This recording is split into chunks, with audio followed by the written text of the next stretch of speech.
அவ்வளோதாங்க. ரஷ்யா இனிமே சோலி முடிஞ்சுச்சு. காரணம் என்னன்னா, உக்ரைனோட அதிநவீன most experienced brigade in the world அப்படின்னு சொல்லக்கூடிய உக்ரைனோட பிரிகேட். உலகத்திலேயே நம்பர் 1 எக்ஸ்பீரியன்ஸ் இருக்கக்கூடிய பிரிகேட்னா இந்த பிரிகேட்னு சொல்லலாம். அந்த பிரிகேட் தான் 43வது இன்ஃபேண்ட்ரி பிரிகேட்.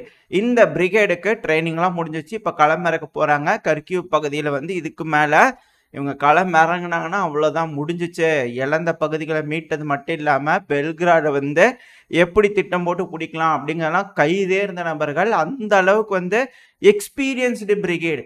சரிப்பா, அப்படி என்ன அளவுக்கு எக்ஸ்பீரியன்ஸ் இருக்குது அப்படின்னு உங்களுக்கு ஒரு கேள்வி வரும் இல்லையா? கிட்டத்தட்ட 70 வருஷம் எக்ஸ்பீரியன்ஸ் இந்த பிரிகேடுக்கு இருக்குது. சைடில் இமேஜஸ் லோட் ஆகிருக்கும், பார்த்தீங்கன்னா தெரியும். சில பல வீடியோஸ் இருக்குது, அது பார்க்க முடியல. ஏன்னா ரொம்ப எக்ஸ்பீரியன்ஸ்டான பிரிகேட் இல்லையா? அதனால் கொஞ்சம் வயசானவங்களா இருக்கிறாங்க இல்லையா? பாவம் அந்த ஆன்டி ஏர்கிராஃப்ட் கன்னு ஷாட் பண்ணார் அப்படின்னு அப்படியே விழுந்துடுறாங்க. கொஞ்சம் கஷ்டமாக இருக்குது. ஆனால் இவங்களோட எக்ஸ்பீரியன்ஸுக்கு முன்னாடி ரஷ்யானால நிற்க முடியுமா? எந்த அளவுக்கு எக்ஸ்பீரியன்ஸ் தெரியுங்களா? கட்டங்கட்டு அடிக்கவங்க இதுக்கு மேலே அப்படிங்கிறது ஒரு சொல்லப்பட்டு வருது. இந்த பிரிகேட் 43வது பிரிகேடோட இதுக்கு மேலே இவங்களோட ஆட்டத்தை கர்கிவ் களத்தில் பார்க்க போகிறோம். Hats off sir. உக்ரைன் எந்த மாதிரியான பிரிகேடுகளை களமிறக்குறாங்க பார்த்தீங்களா? கூடிய சீக்கிரத்தில் பார்ப்போம். இந்த சோர்சஸ்னால் வந்து ரஷ்யா தரப்பில் கொடுத்ததில்ல, சைக்காலஜிக்கலில் இல்லை. 43வது இன்ஃபேண்ட்ரி பிரிகேட் உக்ரைன் சோர்ஸ் வந்து கொடுக்கப்படக்கூடிய இமேஜஸ் தான் இது. பாருங்க, ரஷ்யாவில் அழுதுட்டு இருக்காங்க. ஐயோ வேண்டாம், இப்படிப்பட்ட பிரிகேடை இறக்காதீங்க அப்படின்னு அழுதுட்டு இருக்காங்க. கஷ்டமாக தான் இருக்கு, இருந்தாலும் பரவாயில்ல. ரஷ்யர்கள் கண்டிப்பாக தோப்பாங்க இந்த எக்ஸ்பீரியன்ஸ்டு பிரிகேடுக்கு முன்னாடி அப்படிங்கிற சொல்லப்பட்டு வருது. அடுத்து வந்து பார்த்தீங்கன்னா, இந்த கருங்கடலில் மொத்தம் 5 நேவல் ட்ரோன்களை சுட்டு வீழ்த்திட்டோம் அப்படிங்கிறது போல ரஷ்ய தரப்பு சொல்கிறாங்க. வீடியோ பதிவுகள் வரல, வந்துச்சுன்னா அடுத்த பதிவில் பார்ப்போம். அப்புறம் இந்த பெல்கிராட் பகுதியில் வந்து பார்த்தீங்கன்னா, ரஷ்யாவோட கட்டுப்பாட்டுக்குள்ளே இருக்கக்கூடிய பெல்கிராட் பகுதியில் ஒரு அசாசினேஷன் அட்டெம்ப்ட் நடந்திருக்கு. யாரை அப்படின்னு கேட்டிங்கன்னா, முன்னாள் மேயர்னு சொல்லக்கூடிய ஒரு நபர். இந்த குப்பியான்ஸ்க் இருக்குது இல்லையா, உக்ரைனோட குப்பியான்ஸ்க்கு, அதோட முன்னாள் மேயரு ரஷ்யா கிட்ட தஞ்சம் மூந்திருப்பார் போல இருக்குது. ஏன்னா இவர் வந்து உக்ரைனால அங்கீகரிக்கப்பட்ட ஒரு மேயராக இருந்தார். ஆனால் இப்போ ரஷ்யாவுக்கு கட்சி தாவல் செஞ்சிட்டதுனால கட்சி தாவல் தடை சட்டம் இருக்குது இல்லையா, அதனால உக்ரைனில் வந்து புது மேயர் வச்சுட்டாங்க. இவர் முன்னாள் மேயரு. இவர் வந்து நான் தாங்க மேயரு அப்படிங்கிறதுல ரஷ்யா பிடிச்சதுக்கப்புறம் இந்த பகுதிக்கு அவர் வச்சிடலாம் அப்படின்னு நினச்சிட்டு இருந்திருப்பாங்க போல இருக்குது, வந்துடலாம் பவருக்குன்ட்டு. யாரும் அடையாளம் தெரியாத நபர்கள் இவரை சுட்டுட்டாங்க அப்படிங்கிற சொல்லப்பட்டு வருது. ரொம்ப அதிகமான காயங்கள் ஏற்பட்டிருக்கு. இதனால ஆஸ்பத்திரி மாஸ்கோக்கு எடுத்துகிட்டு போயிருக்காங்க அப்படிங்கிற சொல்லப்பட்டு வருது. இதெல்லாம் ரொம்ப முக்கியமான விஷயங்கள் நோட் பண்ணிக்கிட்டு இருக்காங்க அப்படிங்கிற சொல்லப்பட்டு வருது. இந்த யூரோப்பியன் யூனியனில் இந்த எலெக்ஷன்லாம் முடிஞ்சு வரட்டும், எல்லாம் மிக பெருமளவில் வெடிக்க ஆரம்பிக்கும் ஒன்றா அப்படிங்கிற சொல்லப்பட்டு வருது. இப்போ அடுத்து வந்து பார்த்தீங்கன்னா, இந்த பால்டிக் சி இருக்கு இல்லையா, அந்த இடத்துல அணு ஆயுத ட்ரில்லு, இந்த அணு ஆயுதத்தை எடுத்துக்கொண்டு போய் கலிங்கன்கிராடில் போட்டால் எப்படி இருக்கும், சும்மா தமாசா இருக்கும் இல்லையா அப்படிங்கிறது போல் நாட்டோ நாடுகள் வந்து அந்த ட்ரில்களை செய்ய ஆரம்பிச்சிட்டாங்க. ஸோ அந்த பால்டிக் கடல்களில் ஒரு மிகப்பெரிய ட்ரில் நடந்துகிட்டு இருக்கு, நாட்டோ நாடுகளோட ட்ரில். என்னதான் இந்த பால்டிக் சீயா இருக்கட்டும், இந்த கருங்கடலாக இருக்கட்டும், நாட்டோ நாடுகள்லாம் ஒன்றா இருக்கிற மாதிரியான பிம்பங்கள் இருந்தாலும் நாட்டோ நாடுகளுக்குள்ளேயே சில பிளவுகள் இருக்குது அப்படிங்கிறது போல புரிஞ்சுக்க முடியுது. ஏன்னா இப்போ ராபர்ட் ஃபிகோ அவர்கள் இருக்கார் இல்லையா, ஸ்லோவாக்கியோட பிரைம் மினிஸ்டர் அவர்கள், அவர்கிட்ட இருந்து ஒரு ஸ்டேட்மெண்ட் வந்திருக்கு. No no no no no, எங்களோட ஆயுதங்களை உக்ரைன் ரஷ்யாவோட நிலைக்குள்ள பயன்படுத்தவே கூடாது, எக்காரணத்துக்கும் பயன்படுத்தக்கூடாது, நாங்கள் விட மாட்டோம் அப்படிங்கிறது போல, அளவே பண்ண மாட்டேன் அப்படிங்கிறது போல ராபர்ட் ஃபிகோ அவர்கள் தரப்புலேருந்து ஸ்டேட்மெண்ட்ஸ் வந்திருக்கு. அதை யூஸ் பண்ணிட்டு இருக்கிறாங்க. ஏதோ தெரியாமல் 1-2 எடுத்து வீச வேண்டியதான் டைமுக்கு வேணும்னா. இதெல்லாம் எப்படிங்க, எல்லாம் அமெரிக்கா கொடுத்தாச்சு. இதுக்கு மேலே இந்த ஃபிகோ அவர்கள் எதையாவது சொன்னார்னு வச்சுங்க, ஏன்னா இதுக்கு மேலே எந்த ஆயுதத்தையும் அவங்க தரப்போறதில்ல புதுசாக.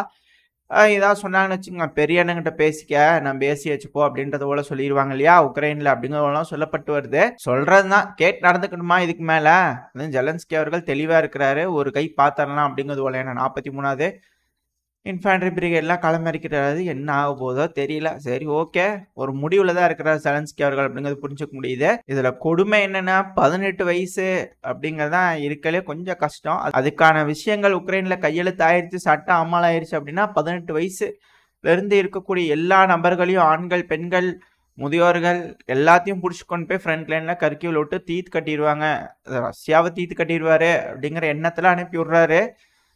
பாவம் என்ன நடக்க போகுது அப்படிங்கிறது தெரியல. சரி, நம்ம புலம்பிகிட்டே இருக்க வேண்டியதுதான், என்ன பண்ணுறது, காதலெல்லாம் விழுகாது.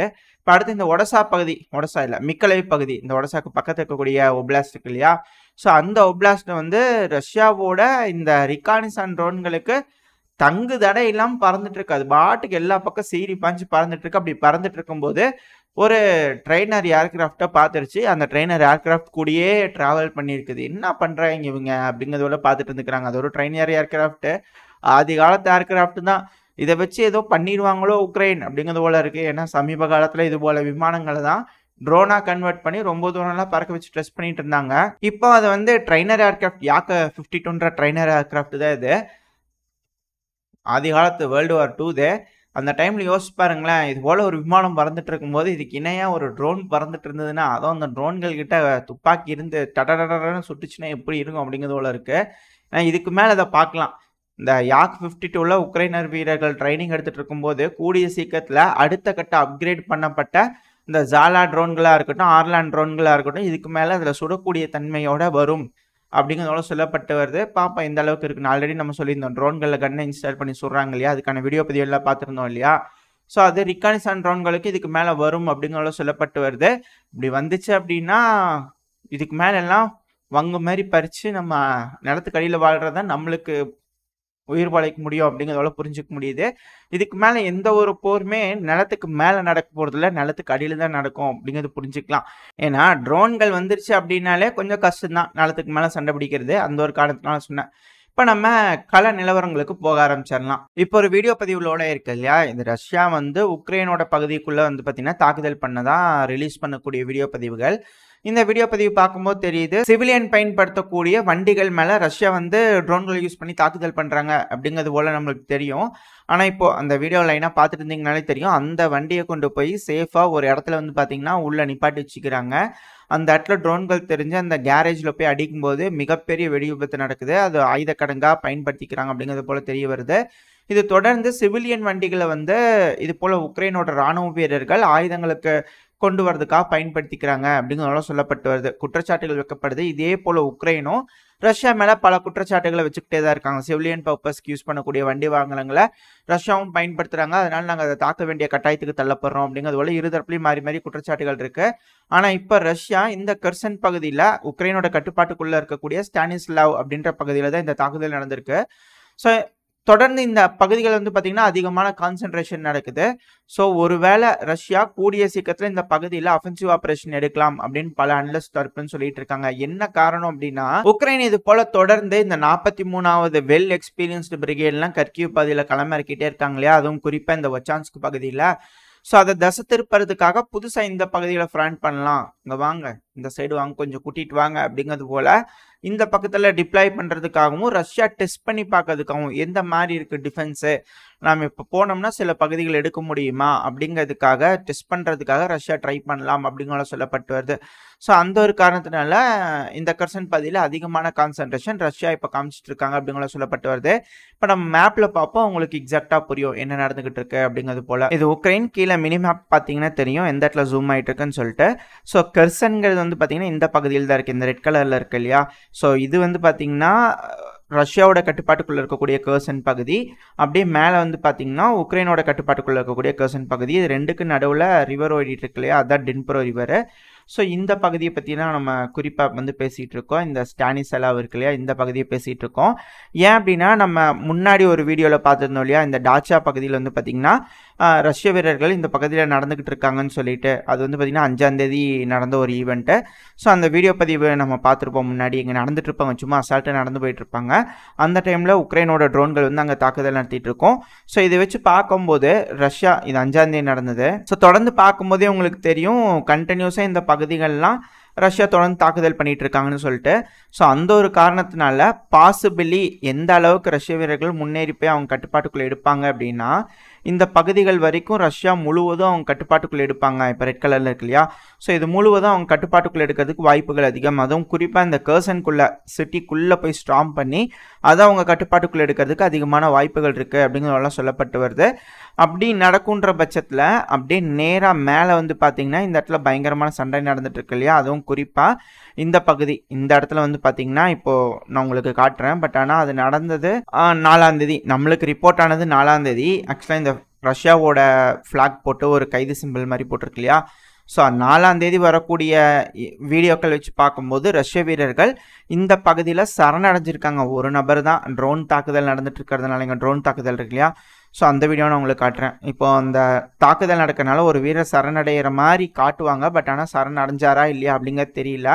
பட் நான் அதுக்கப்புறம் எந்த ஒரு செய்தியும் வரல. ஆனால் ரஷ்ய தரப்புலேருந்து என்ன சொல்கிறாங்கன்னா, இல்லை நாங்கள் இந்த பகுதியில் சண்டை பிடிச்சிட்டு இருக்கோம், முன்னேறி இருக்கோம், கூடுதலாக 100 மீட்டர் அட்வான்ஸ் ஆகிருக்கோம் அப்படிங்கிற சொல்லப்பட்டு வருது. அதுவும் குறிப்பாக வச்சான்ஸ்கோட கிழக்கு தென்கிழக்கு பகுதியை நோக்கி முன்னேறிட்டு இருக்கோம் அப்படிங்கிறத சொல்லியிருந்தாங்க. ஸோ கிழக்கு பகுதியிலேருந்து தெற்கு பகுதியை நோக்கி போகிறாங்க அப்படின்னா இந்த சைடில் தான் இருக்கும். 100 மீட்டர் அப்படிங்கும்போது தோராயமாக ஓரளவுக்கு நான் வரைஞ்சி காட்டுறேன். இந்த பகுதி ஃபுல்லாகவே அவங்க கட்டுப்பாட்டுக்குள்ளே இருக்குது அப்படிங்கிறதோட நம்மளால் புரிஞ்சுக்க முடியுது. அட் த சேம் டைம் வந்து பார்த்திங்கன்னா உக்ரைன் அவங்க இந்த பகுதிகளிலேருந்து இந்த பிரிட்ஜ் ஒன்று உடைக்காமல் இருக்காங்கன்னு சொல்லியிருக்கிறோம் இல்லையா, ஸோ அதில் பயன்படுத்தி இந்த பகுதியில் தாக்குதல் பண்ணிருக்கிறதா சொல்லியிருக்கிறாங்க. இந்த ப்ளூ கலர் வந்து உக்ரைனை குறிக்கிறது, ரெட் கலர் வந்து ரஷ்யாவை குறிக்கிறது. ஓகேங்களா, ஸோ அவங்க இந்த பகுதியில் வந்து தாக்குதல் பண்ணிருக்காங்க. அப்படி பண்ணும்போது இந்த பகுதியை பிடிச்சதா சொல்லிட்டு இருக்காங்க. ஸோ இது போல் வந்து மாறி மாறி தாக்குதல் நடந்ததுக்கு சொல்லிகிட்டே இருக்கிறாங்க. இந்த இடத்துல வந்து பார்த்திங்கன்னா ரஷ்யா சண்டை பிடிச்ச மாதிரியான வீடியோ பதிவுகள் வருது. ஆனால் எப்படி போய் உக்ரைன் அந்த இடத்துல பிடிச்சாங்க அப்படிங்கிறது தெரியல. ஆக்சுவலி இது ஃபாக் ஆஃப் வார் தான்.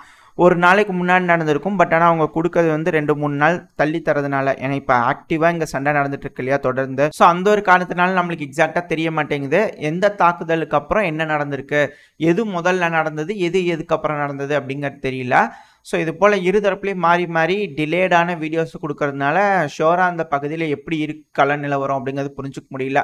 பட் ஆனால் இப்போ சைடில் வீடியோ பதிவுகள் லோடாக இருக்கும். அந்த ரஷ்ய வீரர்கள் அரெஸ்ட் ஆகுறாங்கன்ற சொல்லியிருக்கிறோம் இல்லையா, ஸோ அந்த பகுதியாக இருக்கட்டும். அது மட்டும் இல்லாமல் உக்ரைனான வீரர்கள் சண்டை பிடிக்கிறாங்கன்னு சொல்லியிருக்கிறோம். அப்புறம் ரஷ்யா வந்து அந்த தாக்குதல் பண்ணிருக்காங்கன்னு சொல்லிக்கிறோம் இல்லையா, அதுக்கு லைனாக வீடியோ பதிவுகளோட இருக்கும், பார்த்தீங்கனாலே தெரியும். இதெல்லாம் இந்த ஒச்சான்ஸ்கில் நடந்துட்டு இருக்கு. ஸோ மிக பெருமளவில் தாக்குதல்கள் இந்த பகுதியில் நடக்கிறதுனால டைவர்ட் பண்ணும் அப்படிங்கிறதுக்காக எய்தர் சுமி பகுதி அப்படி இல்லைன்னா கெர்சன் பகுதியில் கண்டிப்பாக இன்னொரு ஃப்ரண்ட் கூடிய சீக்கிரத்தில் ஓப்பன் ஆகும் அப்படிங்கிறாங்க. எல்லாம் இந்த யூரோப்பில் வந்து பார்த்தீங்கன்னா இந்த பார்லிமெண்ட் செட் ஆகிற வரைக்கும் தான் கொஞ்சம் அமைதியாக இருக்கிறாங்க. அதுக்கப்புறம் இரு தரப்புலையும் அடிச்சு பார்த்துக்கலாம் அப்படிங்கிறதோட மிக பெரும் அளவில் தாக்குதலை ஆரம்பிப்பாங்க அப்படிங்கிறத சொல்லப்பட்டுவது. நடக்குதா என்ன அப்படிங்கிறத பொறுத்து இருந்து பார்ப்போம். இதோட இந்த பதிவை நம்ம முடிச்சுக்கோம். இந்த பதிவு எப்படின்னு வச்சு உங்களுக்கு பிடிச்சிருக்கா, பிடிச்சுனா லைக் பண்ணிட்டு ஃப்ரெண்ட்ஸ் அண்ட் ஃபேமிலியோட ஷேர் பண்ணிக்கோங்க. அது கூடவே மறக்காம இந்த பதிவு பற்றின உங்களோட கருத்துக்களை கமெண்ட் செக்ஷனில் சொல்லுங்க. இந்த பதிவு நல்லா இருக்குன்ற நம்பிக்கையில் அடுத்த பதிவில் உங்களை சந்திக்கிறேன். அது வரைக்கும் ஸ்டே சேஃப். By by.